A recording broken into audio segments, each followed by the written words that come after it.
Happy Monday, everyone. You have to make sure you're reviewing your action steps, your habits on a daily basis, on a weekly basis, on a monthly basis, and make sure you are holding yourself accountable to doing the things that you now know you need to do.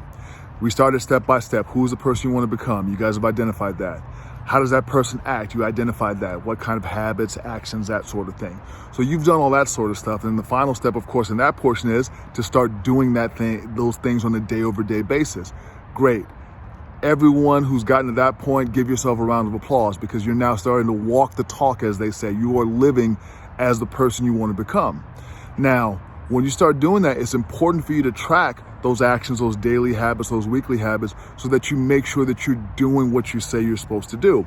This was something I struggled with for the longest time, because I like to just do things and not necessarily keep the most track.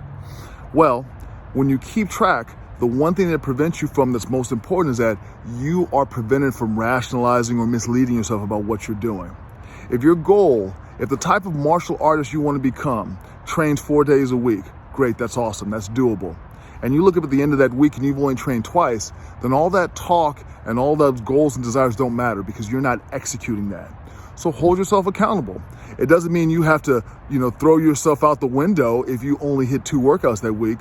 But if the first week of the month you have only 2 workouts, you see that on your schedule, you reflected, you reviewed, you say, okay, next week I need to get 4. And that following week, maybe you only get to 3 that time. You're making progress, but the only way you will get to 4 is by holding yourself accountable, putting that in writing, keeping track, and reviewing your progress on a weekly basis.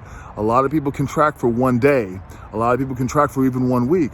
But you should be tracking every week as far as the habits and the success actions that you want, and then reviewing those at the end of each week, or at the very least, review at the end of the month. If 1 week's too much for you, that's fine.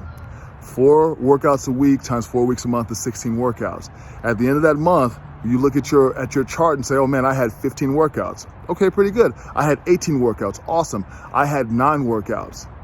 That's not going to get it done in terms of the level of martial arts mastery or the level of fitness you want to achieve.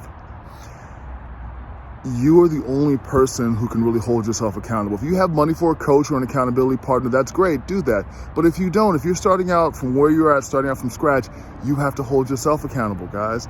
It's tough, but if you don't hold yourself accountable, you're not going to get to where you want to go.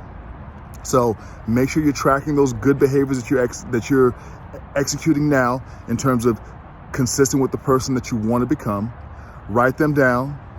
For bonus points, you can write down how it is you're feeling, what kind of things you're learning, things like that. We'll get to that in the annual review. But on a weekly basis or a monthly basis at the least, check in with yourself to see, have you executed the action steps that you say you know you need to do to get to the level that you want to get to. It will probably be rough the first month if you've never done this before, guys. By the second or third month, you will be in rhythm. And more importantly, you will be hitting those habits, those daily actions, those weekly actions more regularly. And then that's when you will start to really make progress over where you were. Be a movie star every day, guys. Have a great Monday. Get after it.